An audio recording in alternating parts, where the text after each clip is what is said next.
can you help people deal with stress, and how long does it take to find a solution?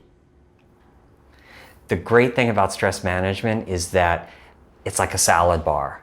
There are 30 different choices on a salad bar, and some of us like most of the things that are offered, but some of us don't like everything. But we get to choose what works for us and what we enjoy. Same thing with stress management. There are more than 30 different ways you can manage stress. There are probably 30 million and counting. And we should pick the techniques, many of them easy and simple and fun, that we like, and therefore will be more likely to use them on an ongoing basis. So stress management can take as little as 10 seconds. You can look at a beautiful picture that you took on your last vacation. You can put it on your computer screen, you can put it next to your bed, you can put it on your desk. And just focusing on that photo of the ocean or a mountain or a beach can alleviate stressed feelings immediately. We can do 1-minute breathing exercises. We can exercise. We can take a 10-minute walk around the block. We can meditate each day. So there are many different ways to prevent and reduce the stress that we're experiencing. The key is to do it on a regular basis. Are the solutions to stress physical, mental, or both?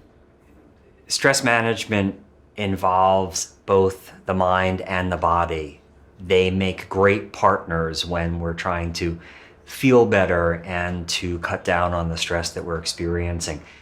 I once worked in a school where a student identified his stressor as riding on the subway. He felt very stressed going to school every day and very stressed when it was time to go home because the subway made him feel very closed in and like he wanted to escape. He couldn't stand the crowds. And then we opened up to the rest of the group and we asked them for different ways that this student might think about this stressor and different ways that he might act to try and reduce it. And the group came up with all sorts of great possibilities, including that he ride in a different car, in the first car or the last car, because it's often less crowded compared to the center car, which is where he always used to ride. And he liked that idea, and I heard from the principal of the school a few weeks later that he in fact had started riding in the first car, and for the first time in his subway taking life, he didn't feel stressed, he didn't feel anxious because the car was less crowded and he felt so much better. And you might think, well, that's such an easy answer. Why didn't he think of that himself?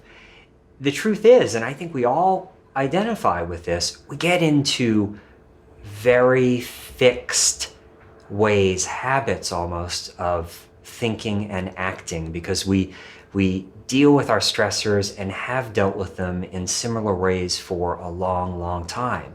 So we lose the perspective. We don't take as much time to think about how we could deal with our stressors in different ways. So this is an example of how the mind and body and actions and thoughts can work together to really make a big difference in the way we feel.